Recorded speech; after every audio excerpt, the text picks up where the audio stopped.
You're not my real mom, and you never will be." Amber's words cut like a knife, her blue eyes flashing with defiance as she glared at me across the kitchen table.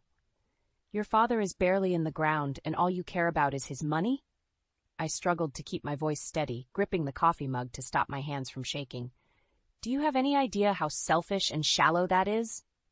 Amber scoffed, flipping her long blonde hair over her shoulder. "Oh, please, spare me the lecture. We all know you only married Dad for his money anyway. You're nothing but a gold-digger stepmom." I recoiled as if she'd slapped me. In the 3 years since I'd married David, I tried so hard to connect with his teenage daughter, to be a positive maternal figure in her life. But Amber fought me at every turn with cruel jabs and icy indifference. "How dare you?" I managed to choke out, hot tears pricking at the corners of my eyes. "I loved your father with all my heart, and I've done nothing but try to love you too, even when you treat me like dirt under your designer boots that he paid for." "Whatever," Amber rolled her eyes. "I don't need your love. In fact, I don't need you at all. Once I turn 21 and get my inheritance, I'm going to buy a sick penthouse downtown and live it up. Maybe I'll even splurge on front-row tickets to see Jaden Cross and make all my friends jealous." My heart clenched at the cavalier way she spoke of frittering away David's hard-earned money I'd urged him to put into a trust to provide for Amber's college and future. But in the end, his guilt over being an absentee father led him to indulge her every material whim. "Amber Catherine Henderson, you listen to me!" I stood up, my chair screeching against the tile floor. "Life isn't all about money and material things. Your father would be so disappointed to hear you talk like this. There's more to life than—" "God, just shut up already!" Amber shouted, slamming her palms on the table. "You're not my mother, and you have no right to lecture me, especially now that Dad's gone. Why don't you do us both a favor and get the hell out of my house?" "Your house," I sputtered in disbelief. "That's right," she smiled smugly. "Dad updated his will before the accident. This place is mine now, along with everything else. So pack your bags, Rachel. I want you gone by the weekend." With that, she stormed out, leaving me shell-shocked. I collapsed back into the chair, my legs no longer able to support me. How could this be happening? In an instant, the only family I'd left was ripped away, leaving me with nothing but the sting of my stepdaughter's brutal rejection. As sobs racked my body, I couldn't help but wonder, was Amber right? Had I just been fooling myself to think I could ever be a mother to her after all the bad blood between us? Now, with David gone, I was left at the mercy of a cruel, entitled teen who wanted nothing more than to throw me out on the streets. But even through the haze of grief and shock, a small ember of anger sparked to life deep in my chest. I didn't just marry David for money. I married him for love, and I refused to let Amber's bitter lies rob me of the only real family I'd ever known. Somehow, I vowed I would make this right. I had to, for David's sake, if not my own. The day I met David Henderson started out like any other. I was waitressing at a busy downtown diner, juggling orders and refilling coffees, when he walked in and changed my life forever. Tall and distinguished with salt and pepper hair, David had a kind smile that immediately put me at ease. We struck up a conversation as I took his order, bonding over our shared love of classic rock. He was charming and easy to talk to, unlike any of the other suited businessmen who frequented the diner. When he left, I found a generous tip and his business card tucked under his plate, with a handwritten note asking me to dinner. Fast forward 2 whirlwind years, and I was walking down the aisle in a white dress, saying I do to the man of my dreams. I knew our 20-year age gap raised some eyebrows, but I didn't care. David treated me like a queen, showering me with love and affection that I'd never known before. But our happily ever after was complicated by one thing: David's teenage daughter, Amber. From the moment I moved into their sprawling suburban mansion, Amber made it clear that I would never replace her late mother in her eyes. She was fiercely protective of her father, always watching me with suspicious eyes, as if waiting for me to put a foot wrong. I tried my best to bond with Amber, suggesting shopping trips and girls' days out, but she consistently brushed me off. Her world revolved around her friends, her social media followers, and her obsession with pop star Jaden Cross. David confessed that he'd been an absent father when Amber was younger due to building his business empire, and now overcompensated by indulging her every whim. As the years went on, Amber's behavior grew increasingly rebellious and concerning. She frequently skipped school, snuck out at night, and maxed out the credit cards David gave her. When I found a bag of marijuana in her room and confronted her, Amber exploded. "You're not my mom, Rachel," she screamed, her face twisted in anger.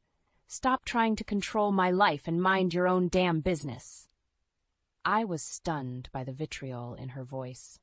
David and I had many tense conversations about setting boundaries with Amber, but he always caved to her tears and guilt trips in the end. It was a losing battle. The breaking point came when Amber was arrested for shoplifting and David was out of town on business. I rushed to the police station to bail her out, my heart in my throat. When the officer led Amber out, mascara streaked down her face. She wouldn't even look at me. "I can't believe you called the cops on me," she spat as we drove home in tense silence. "You just wanted to humiliate me and make yourself look good in front of Dad." "Amber, I didn't call anyone," I said evenly, gripping the steering wheel. "The store pressed charges. You broke the law and there are consequences," she scoffed. "Please, like you're some perfect saint. I know you're just waiting for your chance to get rid of me so you can have Dad all to yourself. You'd love it if I got shipped off to juvie, wouldn't you?" I bit back my anger, knowing it would only make things worse. But that night, after a long talk with David, I broke down in tears, wondering how much more I could take. I loved my husband deeply, but his daughter was poison, slowly eroding our marriage from the inside out. Little did I know then just how far Amber was willing to go to destroy me completely. Her final act of betrayal in the wake of David's sudden death was more cruel than I ever could have imagined. She didn't just break my heart, she shattered it beyond repair. The day my world shattered started with a phone call. I was in the middle of a meeting at the event planning company where I worked when my cell buzzed with an unknown number. Something told me to answer it. Call it intuition or the feeling of dread that had been building in my gut all morning. "Is this Mrs. Rachel Henderson?" a somber male voice asked. "Yes, this is she," I replied, my heart starting to race. "Mrs. Henderson, this is Officer Briggs with the Maple Valley Police Department. I'm afraid there's been an accident involving your husband, David Henderson." The room started to spin. I gripped the edge of the conference table, my knuckles turning white. Is he okay?" I managed to choke out. There was a pause on the other end of the line. "I'm so sorry, ma'am. Your husband was pronounced dead at the scene. A drunk driver ran a red light and struck his vehicle head-on. There was nothing the paramedics could do." A scream lodged in my throat as the officer's words sunk in. David, my soulmate, my rock, was gone in an instant, ripped away by the reckless actions of a stranger. I collapsed into my chair, sobs racking my body as my colleagues looked on in confusion and concern. The next few days passed in a blur of funeral arrangements and condolence calls. I moved through them in a fog of grief, barely able to function. The only thing that kept me going was the thought of being there for Amber. She had just lost her father. Surely, in this time of shared mourning, we could put aside our differences and lean on each other for support. But when I arrived home from the funeral home, I was met with a sight that made my blood run cold. Amber was lounging on the couch, scrolling through her phone and giggling at something on the screen. She glanced up when I entered, her expression bored.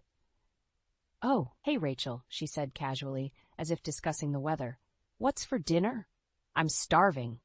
I stared at her in disbelief. "Amber, we just buried your father. How can you think about food at a time like this?" She rolled her eyes. "What, am I supposed to cry 24/7? Dad's dead. Life goes on. Speaking of which, when do I get my inheritance? I need to buy a new dress for Jaden Cross's album release party next week." Rage boiled up inside me, hot and explosive. I clenched my fists at my sides, willing myself not to lash out. "Are you serious right now? Your father is dead and all you care about is shopping and partying? Do you have no shame?" Amber's eyes narrowed. "Oh, get off your high horse, Rachel. We both know you're just playing the grieving widow so you can get your hands on Dad's money. Well, joke's on you. He changed his will before he died. Everything goes to me when I turn 21. The world tilted on its axis. I grabbed the back of an armchair to steady myself, my mind reeling. This couldn't be happening. David would never cut me out like that, not after everything we'd been through together. "You're lying," I whispered, hot tears streaming down my face. "David loved me. He wouldn't do that to me." Amber smirked, a cruel gleam in her eyes. "Believe what you want, but I have the papers to prove it. Face it, Rachel, you were never anything more than a gold-digging trophy wife. And now that Dad's gone, your free ride is over." With that, she sauntered out of the room, leaving me shattered on the floor. I curled into a ball, my heart splintering into a million jagged pieces. In one fell swoop, my husband and the life we'd built together had been ripped away, leaving me at the mercy of a heartless, greedy girl I once called my stepdaughter. But even as despair threatened to swallow me whole, a small, fierce voice whispered in the back of my mind. This wasn't over. Amber may have won this battle, but the war was just beginning. One way or another, I would make her pay for destroying everything I held dear. The weeks following David's death were a waking nightmare. Amber wasted no time in asserting her newfound power, making it clear that I was no longer welcome in the home we once shared. She enlisted the help of her older half-sisters, Kylie and Brooke, to make my life a living hell. Well, if it isn't the wicked stepmother," Kylie sneered as she breezed into the kitchen one morning, her designer heels clicking on the marble floor. "Shouldn't you be packing your bags? Amber wants you out ASAP." I gripped my coffee mug tightly, willing myself to stay calm. "This is my home too, Kylie. I'm not going anywhere until I speak with the lawyer about David's will." Brooke, who was perched on a bar stool filing her nails, let out a harsh laugh. "Oh, honey, there's nothing to discuss. Daddy dearest made it very clear. Everything goes to Amber. You're just the help now." Rage bubbled up inside me, but I tamped it down. Losing my temper would only give them more ammunition. I don't believe for a second that David would cut me out completely. He loved me. "Loved you?" Kylie scoffed. "Please, you were just a midlife crisis fling, a pretty young thing to boost his ego and warm his bed. But now that he's gone, it's time for you to go back to whatever trailer park you crawled out of." Tears stung my eyes at the cruel jab, but I refused to let them fall. I wouldn't give these spoiled brats the satisfaction of seeing me break. Over the next few days, the sisters ramped up their campaign of harassment. They accidentally threw away my belongings, blasted music at all hours of the night, and left messes for me to clean up. Amber was the ringleader, strutting around the house like a pint-sized dictator. "Hurry up and pack, Rachel," she sing-songed as she passed my room, where I was stuffing clothes into a suitcase. "I've got big plans for this place once you're gone. Maybe I'll turn your bedroom into a yoga studio or a glam room for my YouTube channel." I gritted my teeth, biting back the urge to scream. I had to get out of here before I completely lost it. With a heavy heart, I loaded my few remaining possessions into my beat-up car and drove away from the only place that had ever felt like home. I ended up in a dingy studio apartment on the outskirts of town, surrounded by the remnants of my shattered life. I barely recognized the woman staring back at me in the cracked bathroom mirror, hollow-eyed, gaunt, and utterly defeated. As I lay on the lumpy mattress night after night, listening to the sounds of sirens and domestic disputes filtering through the thin walls, the full weight of Amber's betrayal hit me. She had taken everything from me, my husband, my home, my sense of security and belonging. And for what? So she could blow through David's fortune on designer clothes and VIP tickets? The more I stewed on it, the more my grief transformed into something darker and more volatile. Anger, bitterness, and the desperate need for revenge consumed me, eating away at my insides like a cancer. I barely ate or slept, spending my days scrolling through social media, watching Amber flaunt her stolen wealth without a care in the world. But even in my lowest moments, I never lost sight of my ultimate goal. Someday, somehow, I would make Amber pay for what she'd done. I didn't know how or when, but I would bide my time and wait for the perfect opportunity to strike. And when that day came, heaven help anyone who stood in my way. For now, I would focus on survival, on putting one foot in front of the other and clawing my way out of the pit of despair Amber had pushed me into. I owed it to myself and to David's memory to keep fighting, no matter how bleak things seemed. Rock bottom found me on a Tuesday morning, hunched over the toilet in my dingy bathroom, retching up the meager contents of my stomach. It had been months since David's death and Amber's cruel takeover, and I was a shadow of my former self. I'd lost my job, my savings, and any shred of dignity I once possessed. As I wiped my mouth with a trembling hand, I caught sight of my reflection in the mirror. Bloodshot eyes stared back at me from a gaunt, sallow face. I barely recognized the broken woman I'd become. A sudden pounding on the door jolted me out of my self-pity. I stumbled to the entryway, my heart racing. Had Amber found me? Was she here to finish the job of destroying me completely? But when I peered through the peephole, I saw only my landlord's scowling face. "Open up, Rachel," he barked. "Your rent is late again. You've got 24 hours to pay up or you're out on the street." Panic clawed at my throat as I fumbled with the locks. I'd been scraping by on meager unemployment checks and the kindness of friends, but even that had run dry. I had nowhere else to go. Thus, no one left to turn to. As I pleaded with the landlord for more time, my phone buzzed with an incoming text. I glanced down at the screen and felt my blood turn to ice. "Having fun playing poor Rachel?" Amber's message read, accompanied by a photo of her lounging on a yacht, champagne flute in hand. "Guess being a gold digger doesn't pay so well when your meal ticket kicks the bucket. Sucks to be you." Red-hot rage surged through my veins, temporarily eclipsing the despair that had been my constant companion. With shaking fingers, I typed out a response. "You heartless bitch. Your father would be disgusted if he could see you now." Amber's reply was instantaneous. "Ah, poor Rachel, still clinging to the delusion that Daddy ever loved you? Newsflash, you were just a warm body to him, a midlife crisis fling he got bored with. Why else would he leave everything to me?" I couldn't breathe. The walls of the tiny apartment seemed to close in on me, suffocating me with the weight of Amber's cruelty. I needed to get out, to escape the prison of my own misery before it consumed me whole. I stumbled out into the street, ignoring the landlord's shouts and the curious stares of my neighbors. I walked for hours, no destination in mind, until my feet ached and my lungs burned. When I finally looked up, I found myself standing at the edge of a bridge, staring down into the churning waters below.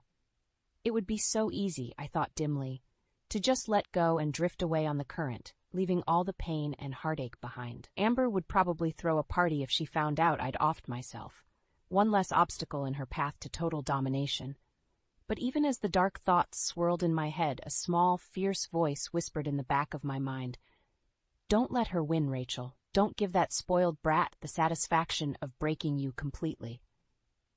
I gripped the railing tightly, torn between the temptation of oblivion and the burning desire for revenge. In the end, it was the latter that won out. I couldn't let Amber get away with this. I had to make her pay for destroying my life, for spitting on David's memory with her selfish, greedy actions. With a shuddering breath, I stepped back from the edge and squared my shoulders. I didn't know how or when, but I would find a way to bring Amber to her knees. I would make her regret the day she ever crossed me. But first, I needed to focus on survival, on picking up the shattered pieces of my life and rebuilding from the ground up. It wouldn't be easy, but I was done rolling over and playing dead. Amber may have knocked me down, but I was far from out.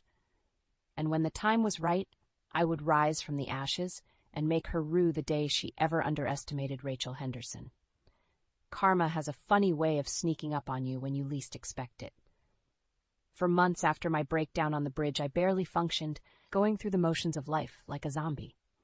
I took a job waitressing at a seedy diner. The irony of coming full circle not lost on me. But even in my darkest moments, I never lost sight of my ultimate goal, to make Amber pay for what she'd done. I kept tabs on her through social media, watching with gritted teeth as she flaunted her stolen wealth and lived the high life. It was during one of my late-night hate-scrolling sessions that I stumbled upon a news article that made my heart stop. "Pop star's girlfriend assaulted by crazed fan," the headline blared. With trembling fingers, I clicked on the link and began to read. According to the report, Amber had become obsessed with Jaden Cross, the singer she'd been infatuated with for years. She'd started stalking him, showing up at his concerts and private events uninvited. When Jaden's girlfriend confronted her, Amber had flown into a rage and physically attacked her.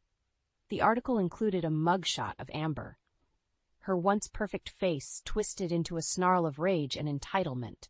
She'd been arrested and charged with assault and battery and was currently being held without bail. I sat back in my chair, stunned. Could it really be this easy? After all the pain and suffering Amber had put me through, was she finally going to face some consequences for her actions? I dug deeper, combing through court records and legal documents, and that's when I found it. The smoking gun that would bring Amber's house of cards tumbling down. According to David's will, Amber's inheritance was contingent on her staying out of legal trouble and maintaining a certain standard of behavior. By getting arrested and charged with a violent crime, she had violated the terms of the will.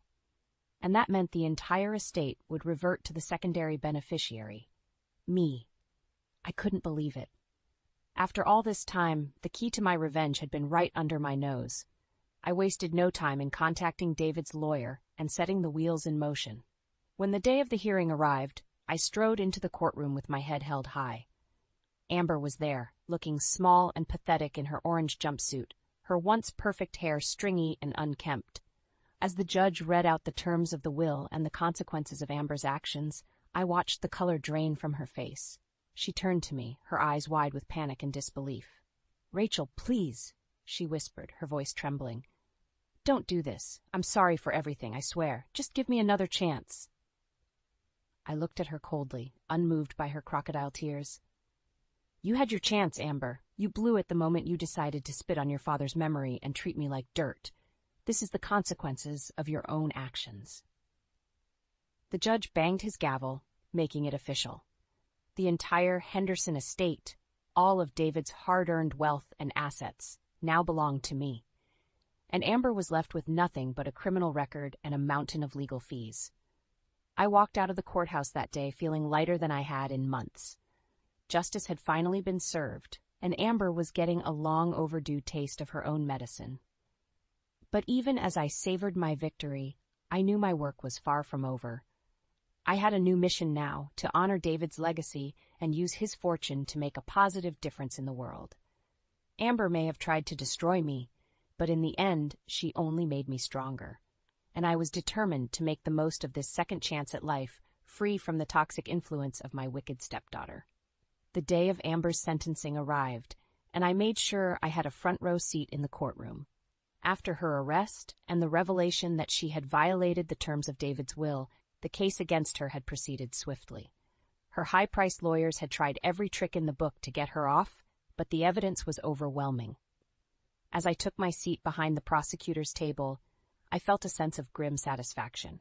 Finally, after all the pain and suffering Amber had put me through, she was going to face the consequences of her actions. The bailiff led Amber in, her wrists and ankles shackled. She looked pale and drawn, a far cry from the entitled princess she had once been. When her eyes met mine, I saw a flicker of fear and desperation. The judge called the court to order and began to read out the charges. Assault and battery, stalking, violating a restraining order. The list went on and on. As the prosecutor made his case, laying out the evidence of Amber's crimes in damning detail, I watched her squirm in her seat.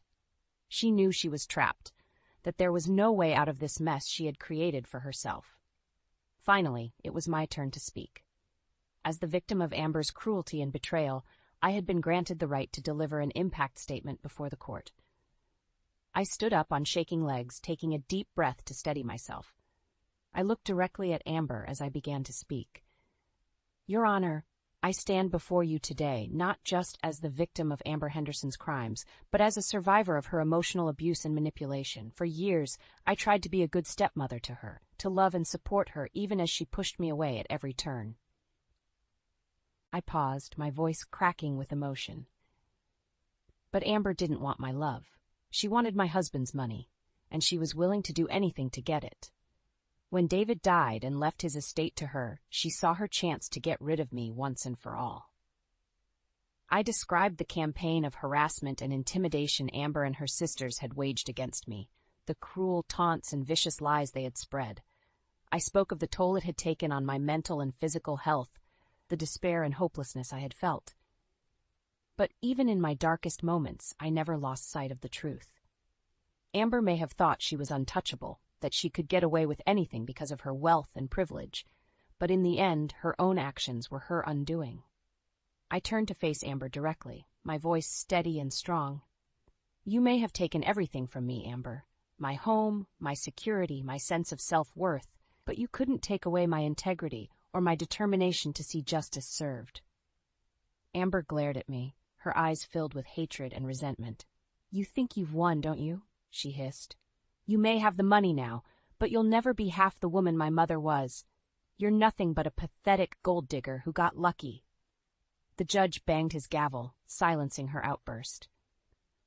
That's enough, Miss Henderson. You have shown no remorse for your actions, and your lack of respect for this court and your victims is appalling.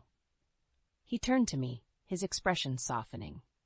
Mrs. Henderson, I commend you for your bravery and resilience in the face of such adversity. No one should have to endure what you went through, and I am truly sorry for your loss. With that, he sentenced Amber to 5 years in prison and ordered her to pay restitution to her victims, including Jaden Cross's girlfriend. It was a small victory, but a meaningful one. As the bailiff led Amber away in handcuffs, she turned to me one last time, her face twisted with rage. This isn't over, Rachel. I'll make you pay for this, I swear. I just smiled sadly, shaking my head. It's already over, Amber. You lost the moment you chose greed and cruelty over love and family. I hope one day you can find peace and redemption, but I won't be holding my breath. With that, I walked out of the courtroom, my head held high. The battle had been long and brutal, but in the end, justice had prevailed, and I was ready to face whatever challenges lay ahead, knowing that I had the strength and courage to overcome anything.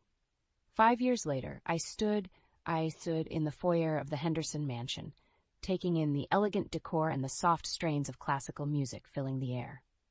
It was hard to believe that this was the same house where I had once been tormented and driven out by Amber and her vicious sisters. But time had a way of changing things, and in the years since Amber's sentencing, I had worked hard to reclaim my life and my rightful place as David's widow. With the help of a talented legal team and a sympathetic judge, I had successfully overturned Amber's inheritance and taken control of the estate. Now, as I surveyed the glittering crowd of guests at the annual fundraiser for the David Henderson Memorial Foundation, I felt a sense of pride and accomplishment. The foundation, which I had started with a portion of David's fortune, was dedicated to helping victims of domestic abuse and emotional manipulation, people like me who had suffered at the hands of someone they loved and trusted. As I mingled with the guests, accepting their congratulations and well wishes, I caught sight of a familiar face in the crowd. It was Jaden Cross, the pop star whose girlfriend had been assaulted by Amber all those years ago. He made his way over to me, a warm smile on his face. "Rachel, it's so good to see you," he said, clasping my hand in his. "I just wanted to thank you for everything you've done, both for me and for so many others. Your foundation has made such a difference in people's lives." I felt tears prick at the corners of my eyes, overwhelmed by his kindness. "Thank you, Jaden. That means more to me than you could possibly know." As the evening wore on, I found myself slipping away from the party and out onto the balcony for a moment of quiet reflection. The cool night air felt good on my skin, and I took a deep breath, savoring the peace and tranquility. But my reverie was interrupted by the sound of footsteps behind me. I turned to see a figure emerging from the shadows, and my heart stopped. It was Amber, looking older and harder than I remembered. She had been released from prison a few months earlier, and I had known it was only a matter of time before she tried to confront me. "Hello, Rachel," she said, her voice dripping with venom. "I see you've made yourself quite comfortable in my house." I stood my ground, refusing to be intimidated. "It's not your house anymore, Amber. You lost that right when you chose to attack an innocent woman and violate the terms of your father's will." She laughed, a harsh, bitter sound. "You think you're so perfect, don't you? The saintly stepmother who can do no wrong. But I know the truth. You're nothing but a manipulative bitch who wormed her way into my family and stole everything from me." I shook my head, feeling a surge of pity for the broken, angry woman in front of me. "I didn't steal anything from you, Amber. You threw it all away with your own selfishness and cruelty. And now you have to live with the consequences of your actions." Amber's face twisted with rage, and for a moment I thought she might lunge at me. But instead, she just stood there, trembling with impotent fury. "I may have lost everything, but at least I still have my pride," she spat. "Which is more than I can say for you, you pathetic gold digger." With that, she turned and stalked away, disappearing into the night. I watched her go, feeling a mix of sadness and relief. I knew that Amber would never truly be able to let go of her anger and resentment towards me. But I also knew that I had to move on, to focus on the good that I could do with the resources and platform I now had. As I turned back to the party, ready to rejoin my guests and continue the important work of the foundation, I felt a sense of closure wash over me. The chapter of my life with Amber and her toxic influence was finally coming to an end, and a new one was beginning. One filled with hope, healing, and the power to make a real difference in the world.